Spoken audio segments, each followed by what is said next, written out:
नमस्कार साथियों, आप सभी का स्वागत है देवेंद्र सर ऑफिशियल में।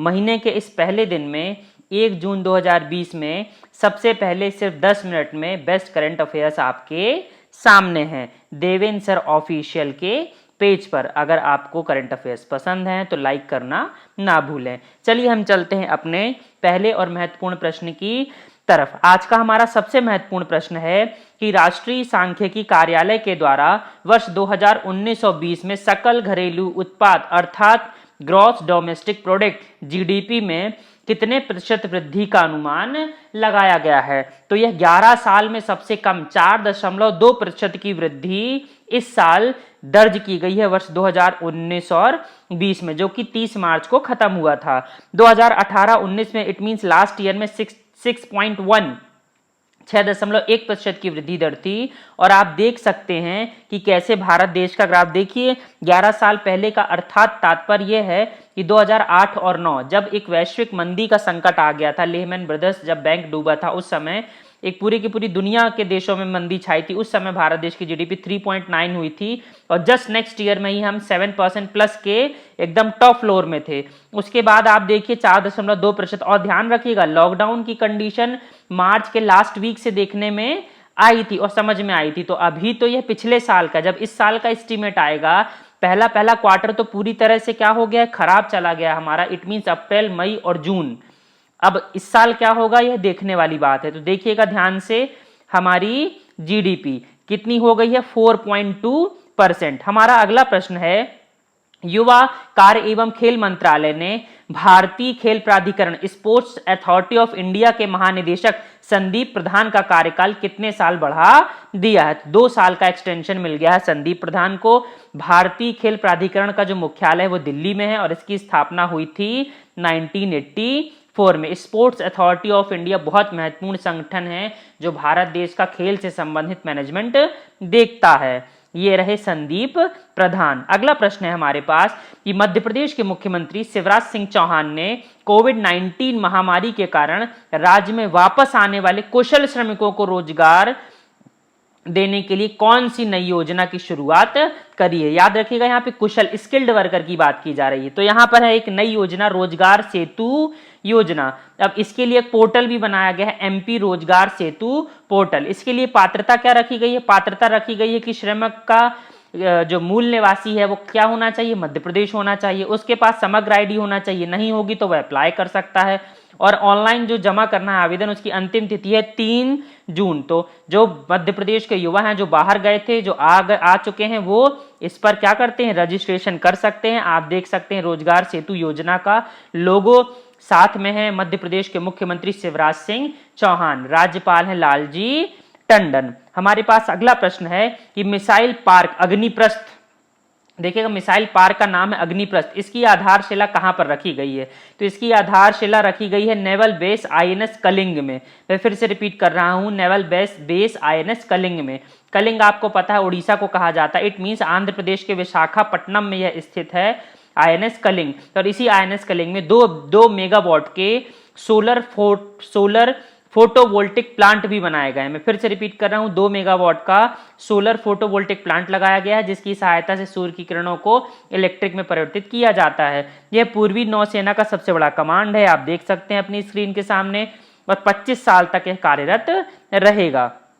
चलिए हम चलते हैं अगले प्रश्न की तरफ। अगला हमारा प्रश्न है कि ब्रिक्स देशों के संगठन है ना ने टैक्स पदाधिकारियों के प्रमुख बैठक का आयोजन 29 मई को कहां पर किया। तो ये जो ब्रिक्स देश के जो क्या थे भाई, टैक्स के जो अधिकारी थे, उनका आयोजन किया गया रशिया की एक जगह पर, federal tax services of Russia में, मतलब रूस में किया गया। यहां पर भारत देश का प्रतिनिधित्व किया हमारे फाइनेंस के जो सेक्रेटरी हैं अजय भूषण पांडे के द्वारा। ब्रिक्स आपको पता है ब्राजील, रशिया, इंडिया, चाइना और साउथ अफ्रीका 5 देशों का एक संगठन है और इस ब्रिक्स का जो मुख्यालय है वो है शंघाई, चाइना में। इसके हाल फिलहाल में अध्यक्ष है केवी कामत।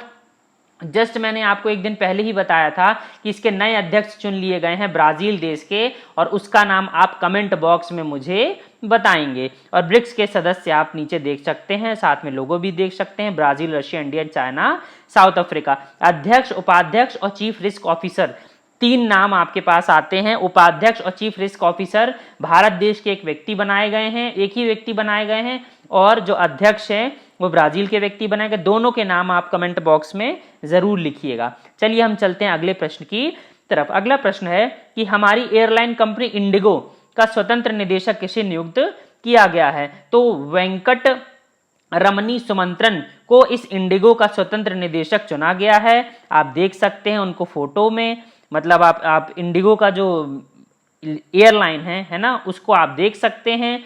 वर्तमान में चेन्नई स्थित सेलेरिस टेक्नोलॉजीज के अध्यक्ष और प्रबंध निदेशक के रूप में कार्यरत हैं। इंडिगो का जो मुख्यालय है वो गुरुग्राम में है, जिसका नाम पहले गुड़गांव कहा जाता था। इसकी स्थापना 2006 में हुई थी। हमारे पास अगला प्रश्न है कि वर्ल्ड एथलेटिक्स की एंटी डोपिंग निकाय, इट मींस वाडा, की लंबी दूरी की धाविका long distance runner Kiranjeet Kaur पर प्रतिबंधित पदार्थ का सेवन करने का टेस्ट पॉजिटिव आने के बाद कितने साल का बैन लगा दिया गया है? तो भारत देश की किरणजीत कौर के ऊपर 4 साल का प्रतिबंध लगा दिया गया है। इनसे एक स्वर्ण पदक भी वापस ले लिया जाएगा जो इन्होंने कोलकाता में जीता था। आप स्क्रीन पर देख सकते हैं। हम चलते हैं वाडा की तरफ। वाडा के जो अध्यक्ष हैं वो हैं सर क्रेग रीड। इसका मुख्यालय मॉन्ट्रियल में है। इसकी स्थापना हुई थी 1999 में, वर्ल्ड एंटी डोपिंग एजेंसी। अगला प्रश्न है हमारे पास, मुख्यमंत्री स्वरोजगार योजना का शुभारंभ किस राज्य में किया गया? तो उत्तराखंड में, जैसे मध्य प्रदेश में प्रवासियों के लिए किया गया है, जस्ट बिल्कुल वैसी ही ये कंडीशन, वैसी ही योजना उत्तराखंड में लाई गई है मुख्यमंत्री स्वरोजगार योजना के नाम से। जो लोग वापस आ रहे हैं राज्य में उनको क्या देना है? रोजगार प्रदान करने की बात की जा रही है। इस योजना के तहत राष्ट्रीयकृत बैंकों, अनुसूचित वाणिज्यिक बैंकों और सहकारी बैंकों के माध्यम से ऋण सुविधा प्रदान की जाएगी। उत्तराखंड का गठन हुआ था 9 नवंबर सन 2000 को। इसकी राजधानी देहरादून और राज्यपाल हैं बेबी रानी मौर्य। हम चलते हैं अगले प्रश्न की तरफ। अगला प्रश्न है हमारे पास कि क्रिस्टोफ मैरियक्स पुरस्कार से किसे सम्मानित किया गया है? तो क्वारेशा अब्दुल करीम को यह मैरियक्स पुरस्कार दिया गया है। टॉपिकल जेल की इन्होंने खोज की थी इसलिए इनको दिया गया है। दक्षिण अफ्रीकी HIV शोधकर्ता हैं, बहुत फेमस रिसर्चर हैं। और क्रिस्टोफ मैरियक्स पुरस्कार फ्रांस में विज्ञान के क्षेत्र में दिया जाने वाले शीर्ष पुरस्कारों में से एक है। बहुत महत्वपूर्ण है यह पुरस्कार। आप स्क्रीन में देख सकते हैं विजेता को। इन्होंने डरबन स्थित centre for AIDS programme of research in South Africa, जिसकी वो प्रमुख है, यहीं पर अपना काम किया था। $5,51,000 की राशि से इन्हें पुरस्कृत भी किया जाएगा। दक्षिण अफ्रीका के राष्ट्रपति हाल फिलहाल में सिरिल रामाफोसा, और यहाँ की जो आधिकारिक मुद्रा है इसे रैंड के नाम से जाना जाता है। सबसे प्रभावशाली, सबसे क्या प्रतिनिधित्व करने वाला अफ्रीका का देश है साउथ अफ्रीका। अगला प्रश्न है हमारे पास कि बेजान दारूवाला का निधन हो गया, वे क्या थे? तो एक बहुत जाने माने एस्ट्रोलॉजर थे। आप बीच बीच में अपने टीवी में भी आप क्या है दिख जाया करते थे वो हमेशा। उनका जो नाम था, असली नाम था, वो था हार्पर कॉलिंग्स। ठीक है, सॉरी, उनका नाम हार्पर कॉलिंग्स के द्वारा प्रकाशित द मिलेनियम बुक